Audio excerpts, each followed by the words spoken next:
और जिस तरीके से उत्तर प्रदेश में भी वहाँ पर भी जो रेडी फड़ी वाले हैं खास करके उनके लिए ये मैंडेटरी किया गया है कि वहाँ पर जो है आपको अपना उसमें नाम और आईडी लगाना होगा।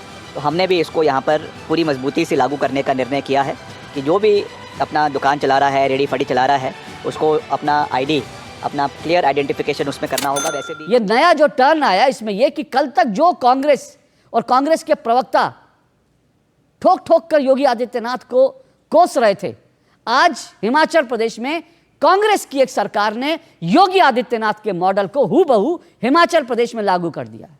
सोचिए, इसीलिए आज हमारा शीर्षक भी है शुद्धता की जंग, कांग्रेस सरकार योगी के संग। ये जो शुद्धता की जंग है, खाने पीने में शुद्धता की जंग है, अब हिमाचल प्रदेश की कांग्रेस सरकार जो है उसने योगी मॉडल अपना लिया है। तो सवाल है कि कल तक जो कांग्रेस के प्रवक्ता राजनीति कर रहे थे, छाती पीट पीट कर जो है योगी आदित्यनाथ के खिलाफ मोर्चा खोले हुए थे, अब उन सबका क्या होगा? इंडी गठबंधन के लोग तो खैर, बाकी पार्टियां जो वो तो इधर उधर निकल जाएंगी, लेकिन कांग्रेस का क्या होगा जो कांग्रेस सीना ठोक करके जो है योगी आदित्यनाथ को तानाशाह बताएगी? क्योंकि योगी का मॉडल कांग्रेस को भाया और हिमाचल प्रदेश ने योगी का मॉडल अपनाया। जय श्री राम दोस्तों, हिमाचल प्रदेश की कांग्रेस की सरकार अब योगी के राह पर चल पड़ी है। इस पे कांग्रेस की बोलती तो बंद है, पर सपा और ओवैसी के पार्टी को हजम नहीं हो पा रहा, उन्हें तो मिर्ची लगी पड़ी है। इसी पे जोरदार डिबेट जिसमें अशोक श्रीवास्तव ने इन सब की हवा ही निकाल दी। समझ में नहीं आता किसी को अपना नाम सार्वजनिक करने में क्या दिक्कत है। इसी पे डिबेट देखते हैं, जोरदार डिबेट। कि अगर कांवड़ यात्रा के दरमियान नेम प्लेट रखना 19 जुलाई को वो एक तरह से योगी आदित्यनाथ ने वो फैसला लिया था और वो फैसला पूरी तरह से गलत था कांवड़ यात्रा के दरमियान में, जिसको सुप्रीम कोर्ट ने रोक लगाई। तो अब इस सप्ताह उसी प्रकार के निर्णय को पहले तो योगी आदित्यनाथ जी ने फिर से दोहरा दिया। तो वो निर्णय फिर अब कैसे संवैधानिक हो गया जो कुछ महीना पहले जिसको सुप्रीम कोर्ट ने रोक लगा दी। तो देखिए, एक तरह से नए नए बहाने करके योगी आदित्यनाथ इस प्रकार की चीजों को कर रहे हैं। ये आप दो टूक बात कर रहे हैं, मेरा सवाल कुछ और था भाई। ये दो टूक नहीं हुआ, ये दो टूक नहीं हुआ। ये आप जो है, ये आप बचाव की छुक छुक गाड़ी अपनी चला रहे हैं कि इधर बच जाओ उधर बच जाओ, किस तरह से बच जाओ, क्योंकि कांग्रेसियों ने आप जैसे कांग्रेस समर्थकों को भी मुंह दिखाने लायक नहीं छोड़ रहा है। मैं समझ रहा हूं आप लोग क्या बोलोगे आज, क्या बोलोगे आज? विक्रमादित्य सिंह को गाली दोगे? वो चीफ मिनिस्टर, जो एक पूर्व चीफ मिनिस्टर के बेटे हैं, वो उप मुख्यमंत्री हैं, कांग्रेस के वरिष्ठ नेता हैं विक्रमादित्य सिंह। सुप्रिया श्रीनाथ को गाली दोगे? किसको दोगे? मैं आपकी मुझे दिक्कत समझ रहा हूं। तो थोड़ा विषय पर आ जाए, थोड़ा विषय पर आ जाए तो बात कर रहे हैं। संविधान की व्याख्या मत कीजिए, लाल किताब लेके मत अब बैठिए। अभी सारी फिर संविधान की वो चीजें खुल जाएंगी तो मुश्किल हो जाएगी। सीधा सीधा बताइए ना, सीधा सीधा बताइए, विक्रमादित्य सिंह तानाशाह हो गए हैं या फिर कल जो है राजनीतिक रोटियां सेकी जा रही थी? मेरे मूल सवाल का जवाब दीजिए। आप हमें कुछ सेकंड का समय दीजिए, एकदम आपको जवाब मिलेगा। अरे सब मतलब क्या जवाब के लिए मुझे क्या आपको 1 घंटा भाषण देने का वक्त देना पड़ेगा? सवाल पूछना, सवाल का जवाब दीजिए। मैं तो कुछ सेकंड का समय मांग रहा हूँ। कुछ सेकंड का। तो भूमिका मत बांधिए, भूमिका मत बांधिए। गाय पर निबंध नहीं लिखना है। भूमिका मत बांधिए कि गाय की 2 आंखें होती हैं, 4 पैर होते हैं। भूमिका मत बांधिए, सीधा सीधा सवाल का जवाब दीजिए। मैं सीधा सीधा सवाल का दे रहा हूं कि अगर योगी आदित्यनाथ गलत हैं तो फिर विक्रमादित्य सही कैसे हो जाएंगे? अच्छा। मैं अब अंतर क्या होगा दोनों जगह, कांग्रेस पार्टी और भारतीय जनता पार्टी में अंतर क्या होगा वो मैं बता देता हूं। उत्तर प्रदेश सरकार ने जो फैसला लिया है वो भी रुकेगा, वो सुप्रीम कोर्ट के आदेश और हस्तक्षेप के बाद रुकेगा। वहां पे पार्टी अपने स्तर पर कोई आत्ममंथन नहीं करेगी और कांग्रेस पार्टी की तरफ से जो वहां पे विक्रमादित्य ने फैसला लिया है वो आत्ममंथन के बाद हरियाणा चुनाव तक मैक्सिमम हमें लग रहा है ये फैसला आपको लागू दिखेगा। लेकिन जब राहुल लाल, बहुत बढ़िया राहुल लाल, मैं आपके साहस की और आपकी जो स्पष्टवादिता उसकी तारीफ करता हूं। यानी ये जो फैसला आप कह रहे हैं कि विक्रमादित्य सिंह ने गलत फैसला लिया है, ये दरअसल हरियाणा में हिंदुओं को बेवकूफ बनाने की कोशिश है। क्योंकि हरियाणा में हिंदुओं को बेवकूफ बनाना है, हरियाणा में हिंदुओं को, अभी आपने कहा ना कि यह फैसला सिर्फ हरियाणा चुनाव तक है। तो राहुल लाल की स्पष्टवादिता के लिए और मैं अपने टीम को कहता हूं, मेरे टीम जरा खबर चला है, इसको ब्रेकिंग न्यूज चला है कि कांग्रेस समर्थक राहुल लाल ने कहा कि विक्रमादित्य सिंह का जो फैसला है वो हरियाणा चुनाव तक है, हरियाणा चुनाव के बाद इस फैसले को पलट दिया जाएगा। बाकी जनता खुद समझदार है, बाकी जनता समझ लेगी, बाकी जनता समझदार है, समझ लेगी कि हिंदुओं को बेवकूफ बनाने के लिए एक और शिगुफा छोड़ा गया है। जैसे मंदिर जाते थे धोती पहनकर, जैसे साष्टांग हो जाते थे कांग्रेस के नेता, तो इस बार हिंदुओं को बेवकूफ बनाने के लिए एक नया शिगुफा छोड़ा है कि योगी आदित्यनाथ का मॉडल हरियाणा में। चलिए मैं संविधान पे आता हूं, रुकिए सर। अब क्या एक वाक्य खाली, आप मेरा वाक्य पूरा नहीं हुआ था, अरे आपने इतनी बड़ी ब्रेकिंग न्यूज दे दी, उसके बाद क्या बचा? अशोक जी मैंने ये बोला कि पार्टी के आला कमान जब एक तरह से उत्तर हरियाणा और कहीं कहीं जम्मू कश्मीर के चुनाव में लगे हुए हैं, तो उसके बाद हो सकता है, उसके पहले। अच्छा चलिए, हो गया चलिए, ओके चलिए, मैं डिबेट को आगे बढ़ा रहा हूं, आप शांत रहिए। ये जो आप कह रहे हैं ना, मैं मनीष जी के पास जाता हूँ, आपकी बात जो आपने संविधान की बड़ी बड़ी दुआई दी, बाकी चीज़ें वो सवाल लेके, लेकिन एक बात कह दूँ, ये जो आपने आपने बाद में जो एक वो सीमेंट लगाने की कोशिश की है ना, दीवार दरकने लगी, तो वो सब आपकी कामयाब होगी नहीं। ऐसा नहीं होता कि चुनाव हो रहे हैं तो नेताओं के पास टाइम नहीं है, चुनाव हो रहे हैं तो आपको अमेरिका जा करके जो है भाषण देने का टाइम होता है। और ये विक्रमादित्य सिंह का बड़ा स्पष्ट है, मैं जनता को कह रहा हूँ, देश को समझना चाहिए, विक्रमादित्य सिंह और सुप्रिया श्रीनेत एक व्यक्ति सही हो सकता है, दोनों लोग सही नहीं हो सकते। जल्दी बस मैं 30 सेकंड में इतना ही कहूंगा कि मैंने उत्तर प्रदेश सरकार के आदेश को भी पढ़ा और सुप्रीम कोर्ट ने तब जो टिप्पणियां की थी वो दोनों चीजों को पढ़ा है।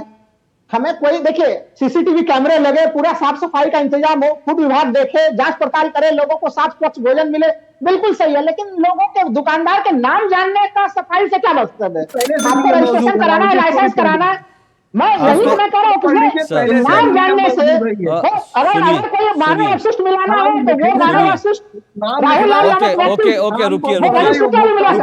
रुकिए एक मिनट। मैं आप जो कह रहे हैं ना, मैं फिर कह रहा हूं, उसका जो मनीष जी ने कहा उसमें एक बात दम है।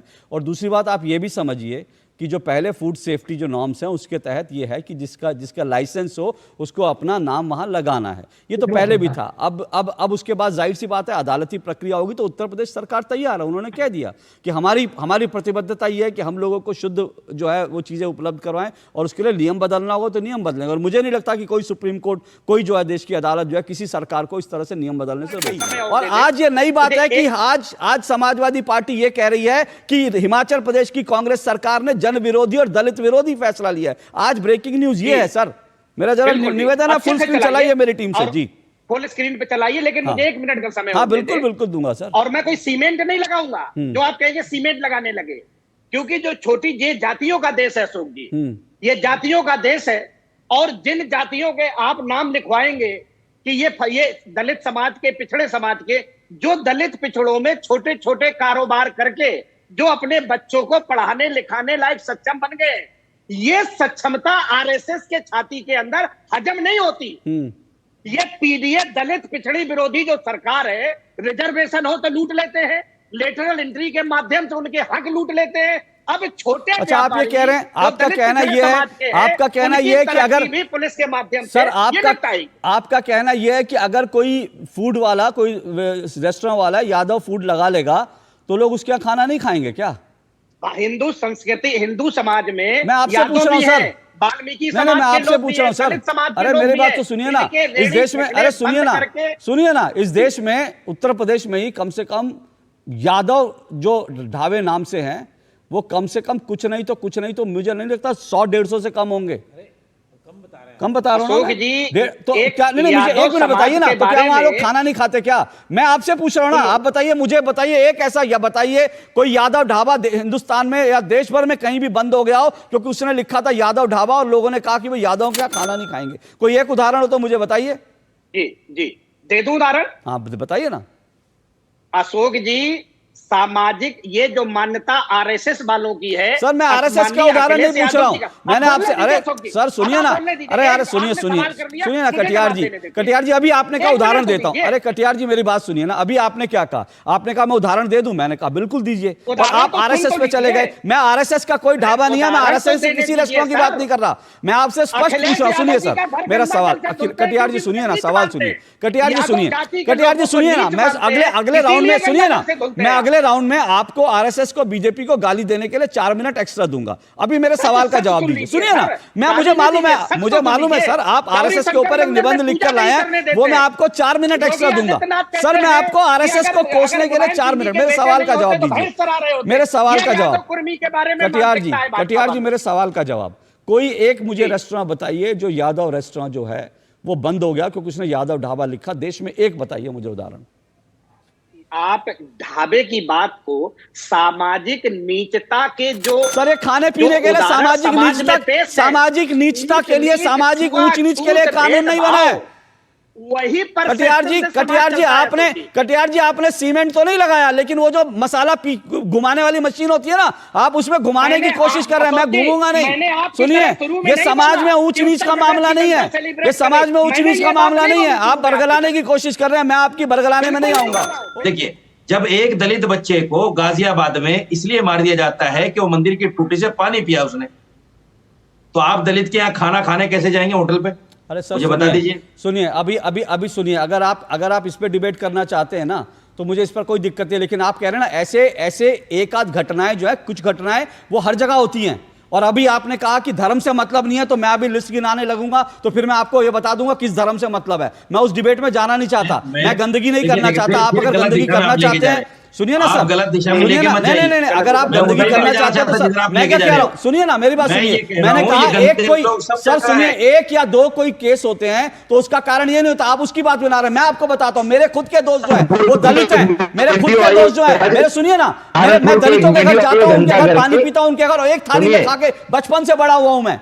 ऐसे बहुत सारे, तो आप एक उदाहरण देंगे, बाकी नहीं देंगे, ऐसे थोड़ी हो सकता है। अशोक जी, वो तो आपका व्यक्तिगत मामला नहीं, तो वो भी सुनिए, वो व्यक्तिगत मामला। इस देश में दलितों को आज जो है, दलित जो है मंदिरों के पुजारी हैं, बहुत बड़ी तादाद में मंदिरों के पुजारी। वो तो आप लोग नहीं कहते कि देखिए दलित मंदिर पुजारी है। जब एक मंदिर का पुजारी दलित होगा और वहां हिंदू अगर जा रहे हैं तो इसका मतलब है कि किसी के दिमाग में नहीं है। लेकिन आप लोग एक कोई घटना उठा लेते हैं और उसको लेकर एक माहौल बनाने की कोशिश करते हैं, वो बात गलत है। एक और ब्रेक ले रहा हूं, फिर गलत सिमत में आप लेके जा रहे हैं ना, मैं गलत लेके नहीं जा रहा हूं, मैं फिर कह रहा हूं, सुनिए, मैं कह रहा हूं ये शुद्धता का मामला है। सुनिए ना, मैं कह रहा हूं ये शुद्धता का मामला। अगर आप इसको जाति में बांटने की कोशिश करेंगे, सुनिए साजिद रशीदी, अगर आप जाति में बांटने की कोशिश करेंगे तो मैं थूक मिलाने वाले और मूत्र मिलाने वालों का नाम पढ़ना शुरू कर दूंगा। फिर आपके लिए मुश्किल हो जाएगी, वो मत करिए, गंदगी मत फैलाइए मेरी डिबेट में। मंदिर में क्या छोटी सी नहीं, मैं फिर कह रहा हूं मैं नाम पढ़ने शुरू कर दिए तो मुश्किल हो जाएगी आपके लिए। मैंने नाम पढ़ने शुरू कर दिया, नाम पढ़ू क्या, मूत्र मिलाने वालों का नाम पढ़ू क्या, मूत्र मिलाने वालों का। इस डिबेट को लेकर आपकी क्या राय है, हमें जरूर बताएं। हमारे साथ जुड़े रहने के लिए चैनल को लाइक एंड सब्सक्राइब करना ना भूलें। Thank you so much.